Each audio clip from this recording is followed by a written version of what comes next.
How's it going today, Jera Bears? I'm Jera Sky if you're new here. Welcome to my channel. Subscribe before you leave.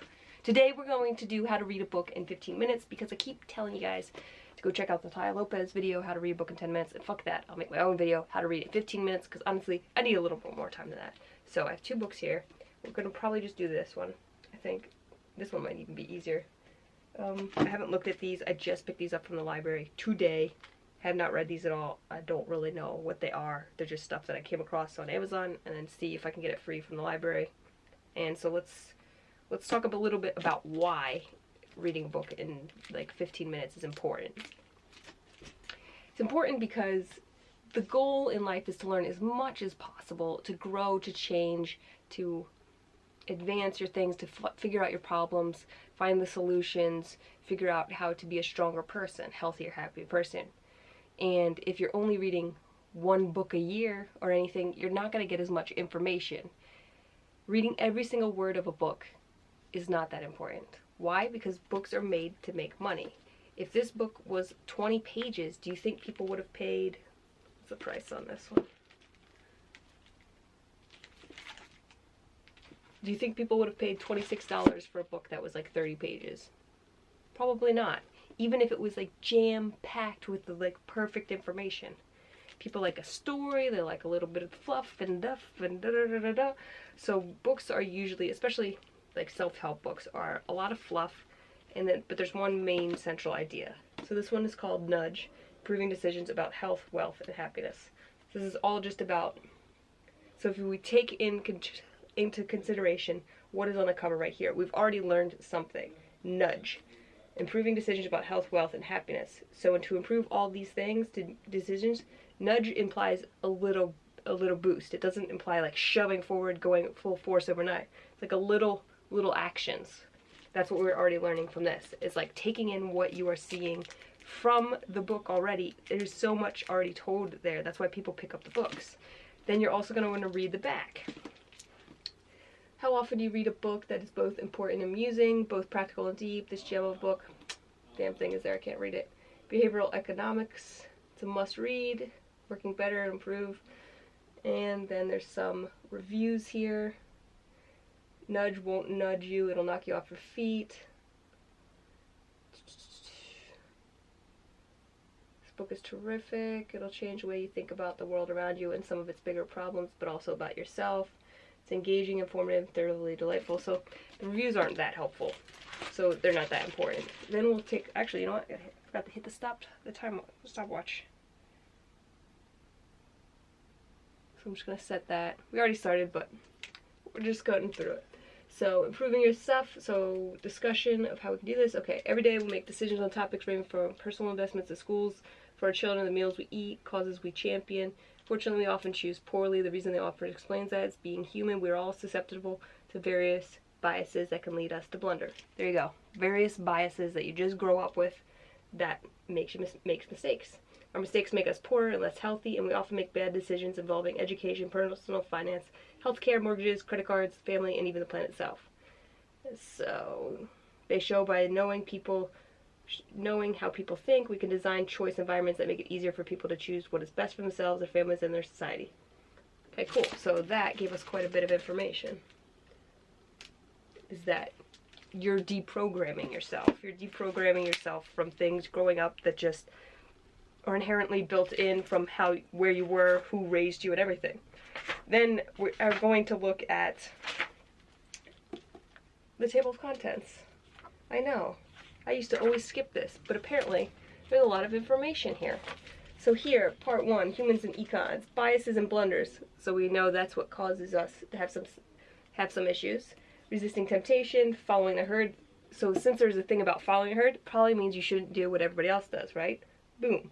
When do we need a nudge? Choice architecture, save more tomorrow, naive investing, naive investing. So this is what I tell you. Reading is so important because doing anything without having enough research behind it is why you're not going to do well and stuff. The more research you do, the less likely you are to make mistakes because you're learning from everybody else's mistakes and taking in from both sides.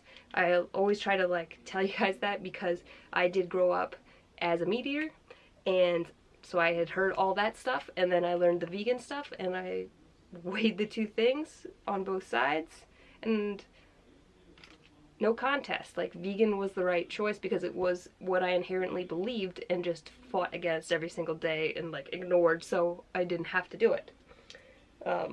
Not killing, you know what I'm saying? So like, just educating yourself on both sides. When you know both sides and you accept that like you could be wrong, you could have been doing stuff wrong, that your parents did the best they did, but doesn't mean they're the smartest people in the world, especially if your parents aren't rich and wealthy and helping you succeed or super successful and everything.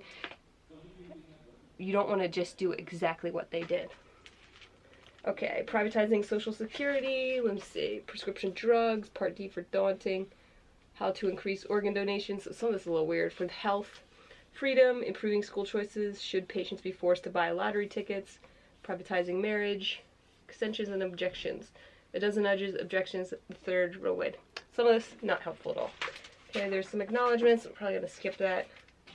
Cafeteria, let's see. Arrange the food, like whenever there's like bullet points, sorry, I don't know if you guys can see the other stuff. If there's like bullet points, or if there's bold in there, or there's like a little section that's just like bigger typeface, like that's the stuff you want to read, because that's the thing that the author thought was most important and wanted to emphasize. So arrange the food to make the students best off, all things considered, choose a food, order at random.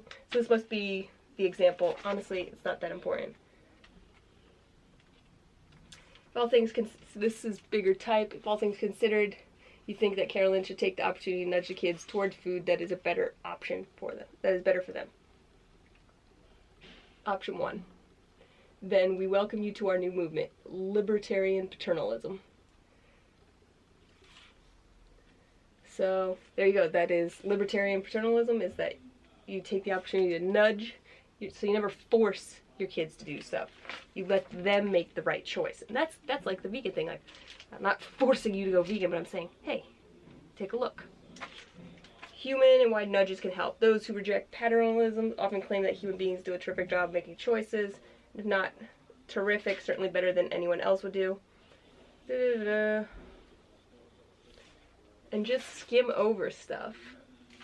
Okay, we're gonna go a little bit. So basically we just learned here that was super helpful, like letting people make choices and just nudging them towards what kind of, you know, is the better one, especially if you know better than the person you're helping. Biases and blunders, how we think, two systems. Automatic system is rapid and feels instinctive. So really you're just going to scan the page and try to find things that you find important or you find interesting or that you think relate to the topic. And you'll find the stuff that matters. Honestly, if you find something that's really interesting, feel free to sit there and read it. Take longer to read the book. But we're just trying to get to not have to take all of your time up to read a single book, when this might be a good book, but it might not be the best book. And my battery is dying. Fuck. Okay, hold on. Okay, sorry, my battery died. I had to switch it out. So I paused the timer about 5 minutes in.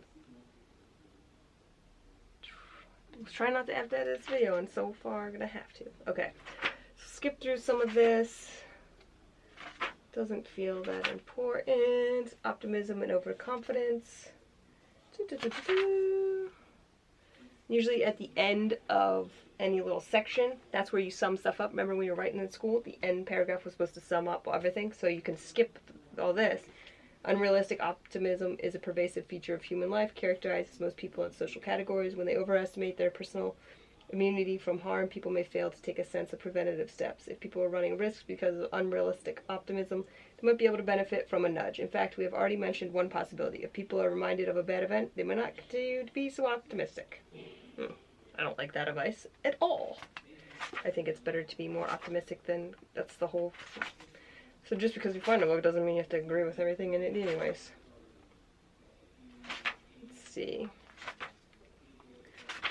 Honestly, this might not have been the best book to use as an example. Following the Herd. So we will go to the last chapter of it.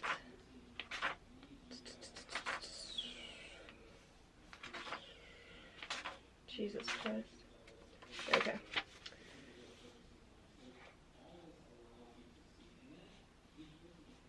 The three social influences that we have emphasized, information, peer pressure, and priming, can easily be enlisted by private and public nudgers. As we will see, both business and governments can use the power of social influence to promote many good and bad causes. So the priming, let's see, what does it say what priming is?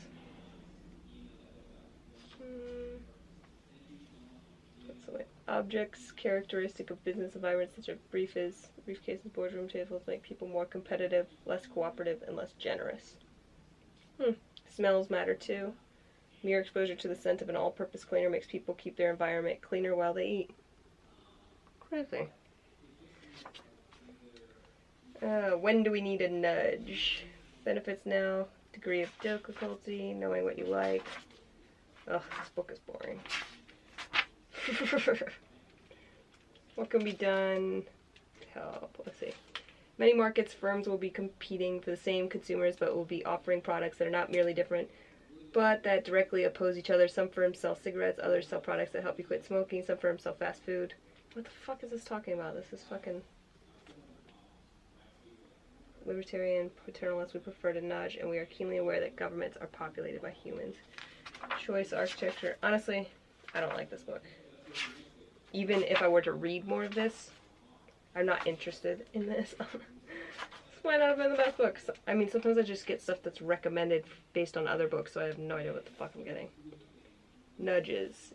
Incentives, understanding mappings, defaults, give feedback, expect error, structural, complex choices.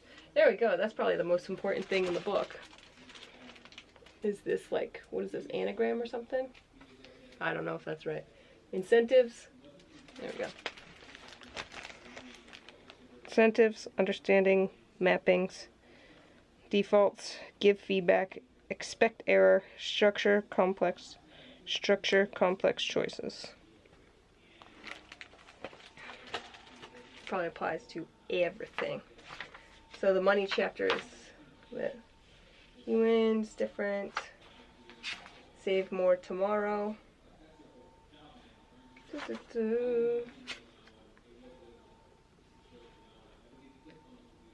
As a guideline for how to think sensibly about saving, this theory is excellent.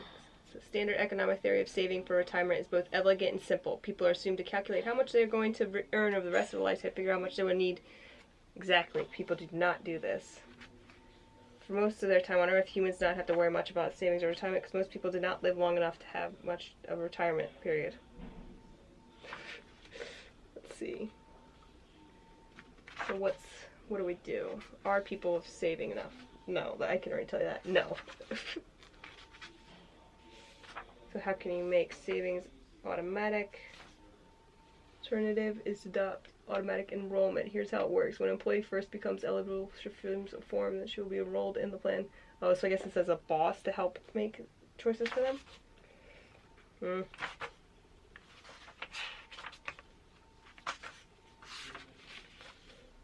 Saving for retirement is something that humans find difficult. They have to solve complicated mathematical problems to know how much to save. Ideal domain for nudging. In an environment in which people have to make only one decision per lifetime, we should surely try harder to get it right. I shouldn't have used this book. Of course, this is going to make it so much harder. I should have used a book I've already skimmed through. But I mean, that's how I also, like, I'm not going to waste my time on this book because skimming through this, I'm seeing that I'm like, this is not a good book for me. Like, this doesn't apply to a lot of things that I'm looking for.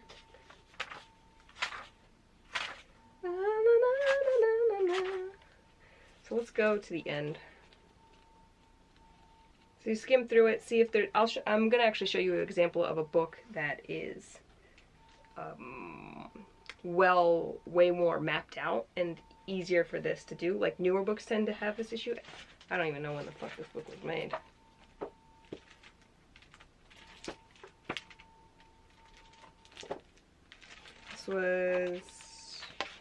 Is this old? 2008. Yes! No wonder it's so fucking difficult. It's not how people think nowadays already. Okay. So I show a lot about politics and everything.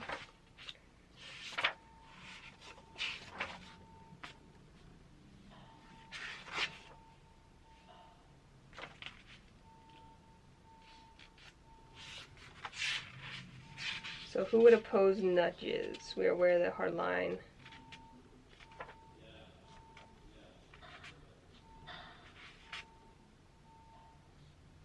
I guess, if anything, what we have learned from this book is to read more and don't rely on just one book for your resource.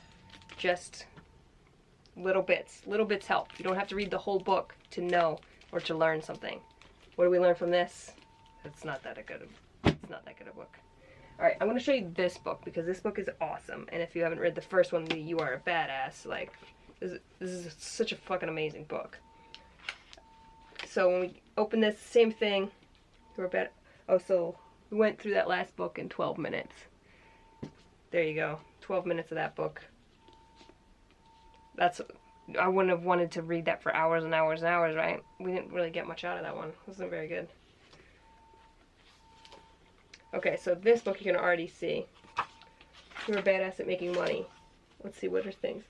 Allowance, Why You Ain't Rolling in the Cheddar Yet, a tiny but mighty chapter about universal intelligence, Show Me the Money, best practices for busting yourself, the hollering of your heart, your mental moneymaker, faith, and gratitudinal gold, decisive action, the choice of champions, moving on up, and now a word from my accountant, your inner wealth, tenacity, change loves company. Change loves company. Ooh, I love that. That's awesome. So when we go into hers, you can see already, boom, she has stuff like this. This stuff is gold. Time wasted rationalizing the mediocre could be time spent creating the magnificent. So stop thinking about the stuff that you are doing as being crappy, shitty, everything. If you just do it, move on, you will start getting closer to making better stuff. That's why I say if you want to make a YouTube channel, just start. A healthy desire for wealth is not greed, it's a desire for life. And it's because life isn't free. We all have seeds of the unthinkable badassery inside of us, yet some of us will allow ourselves, only some of us will allow ourselves to grow. All of Mother Nature's creatures are designed to fully flourish before they drop dead. So money will allow you, that's saying, money will allow you to flourish. That's the whole point of life, is to flourish. Greed comes from the same lack mindset as poverty. So, that's trying to say, like, if you have money, do something great and wonderful with it, as opposed to just thinking you don't deserve money, or thinking that you do deserve money, and then the only point of having money is having money, not to actually do good in the world. There's no such thing as too much awesome. Come on. Okay, so you can see this is a way better example of a book that you can read a lot faster, because this person also knows what the fuck they're talking about. This is simple. This is easy to read. This is well written. And then there's there's a story if you're like, okay, I want to read that story. There's bold. There's more of these things just all throughout it. Very simple. Very easy.